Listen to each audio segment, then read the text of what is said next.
E o que é que está dentro da normalidade? Olha, a pressão arterial vem, os níveis, né, vêm sendo alterados ultimamente. Até há pouco tempo atrás, 4, 5, 6 anos atrás, acreditava-se que o ideal seria 14/8, 14/9. Hoje, a Organização Mundial da Saúde e a Sociedade Brasileira de Cardiologia também sugere uma pressão sistólica, ou a máxima, que não seja maior do que 12 e uma mínima aqui em torno de 8, 7,5, 8.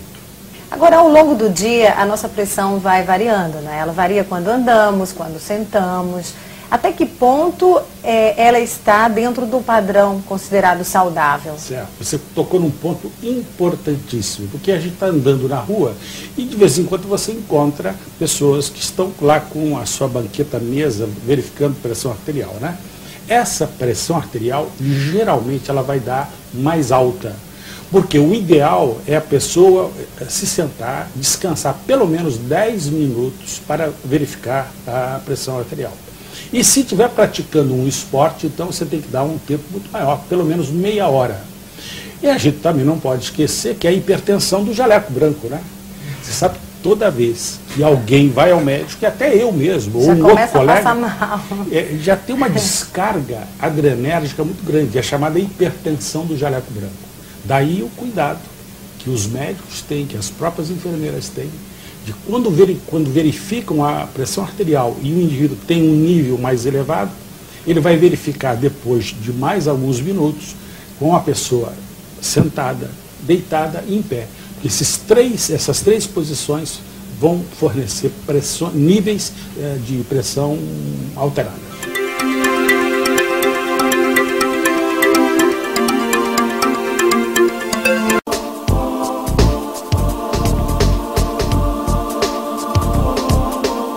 Quais são os cuidados que as pessoas hipertensas devem ter com os exercícios? É importantíssimo. O indivíduo que está hipertenso, não controlado, ele não pode e não deve fazer exercícios físicos. No máximo ele pode caminhar. Exercícios físicos bem leves, são chamados aeróbicos. Então, se você... Agora, uma vez que o indivíduo esteja tomando a medicação e a pressão está controlada, então ele pode e deve fazer exercícios, porque a prática esportiva, num determinado momento, quer dizer, nos primeiros momentos, pode até aumentar, elevar a pressão arterial, mas logo a seguir ela se estabiliza. O mesmo é válido para quem é hipertenso e quer fazer sauna. A sauna só com o indivíduo altamente, quer dizer, bem controlado. Porque se um indivíduo normal, só para você ter uma ideia, isso é importantíssimo. Se um indivíduo normal faz 20, 30 minutos de sauna, um garoto, como uma menina como você, de 20 anos, fica 20, 30 minutos na sauna e depois vai para um banho de imersão, a sua pressão que está 10/7 vai a 30/18.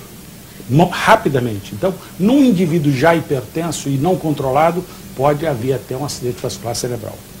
A prática esportiva é fundamental, mas o excesso mata. Meu nome é Marcelo Bernstein, eu sou jornalista, professor universitário, pratico judô desde 7 anos de idade, fiquei parado por um período de 10 anos e retomei 2, por conta, principalmente, da descoberta de um problema de hipertensão. A minha pressão eu tive um SUS, que a minha pressão estava em 20/16. Nesse período, o caminho de retomada foi entrar... Saudáveis, alimentos certos, né, que fazem bem para o coração. E para os hipertensos, quais são os alimentos que devem ser usados?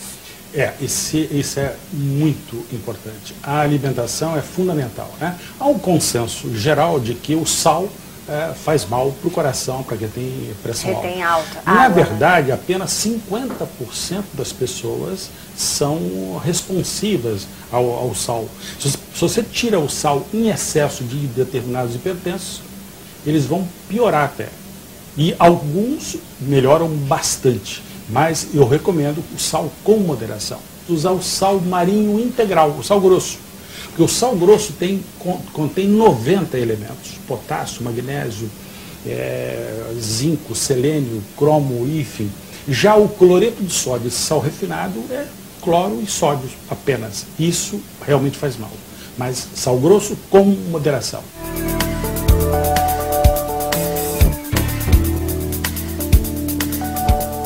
Um outro grande mito é em relação às gorduras, que gordura saturada faz mal.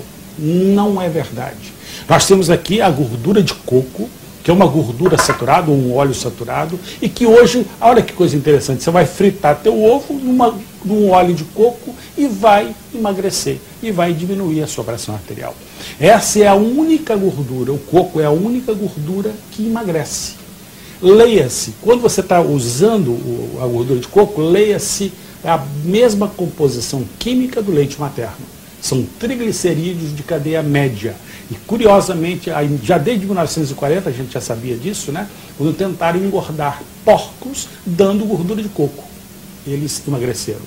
E aí, quando deram óleo de soja, esse óleo de soja que as pessoas usam, os porcos morreram de infarto do miocárdio.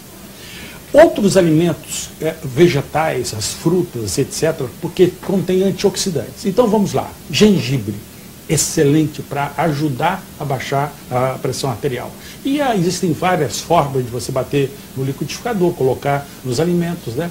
E o alho e cebola, que além de afinar o sangue, diminui a pressão arterial. Um outro alimento fantástico é também o abacate, e que é gorduroso. Mas é uma gordura sadia, monoinsaturada. Usado com moderação, ele dá saciedade e ajuda a diminuir a pressão arterial. Chá verde. E você tem ainda couve, etc. E nós falávamos do poder do açaí. O açaí hoje está na moda no mundo inteiro. O açaí tem um poder antioxidante incrível. O poder antioxidante das frutas, de modo geral, contribuem para diminuir a pressão, a hipertensão arterial. Por quê? No âmago das doenças, dentre elas a hipertensão, a aterosclerose, Parkinson, Alzheimer, uma infinidade de outras doenças, como o próprio diabetes, né? Você tem a produção excessiva de radicais livres. Esses radicais livres, eles funcionam como um inflamatório. Eles desencadeiam inflamação. Os alimentos naturais, sobretudo não muito cozidos, e as frutas, principalmente o açaí, camu-camu, acerola, laranja, e mamão, enfim, as frutas que nós temos aqui, juntas ou em separado, e a gente pode até alternar, tem um poder antioxidante, leia-se anti-inflamatório, para que ajuda não só a controlar a pressão arterial, melhora a memória. E aí, minha gente, tem ação anti-envelhecimento.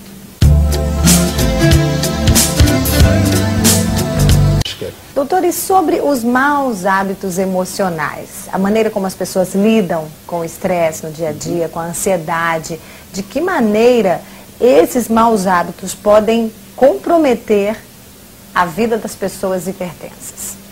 Isso está diretamente relacionado ao estresse. Quanto maior o estresse, maior carga de adrenalina, e você vai produzir excesso de radicais livres.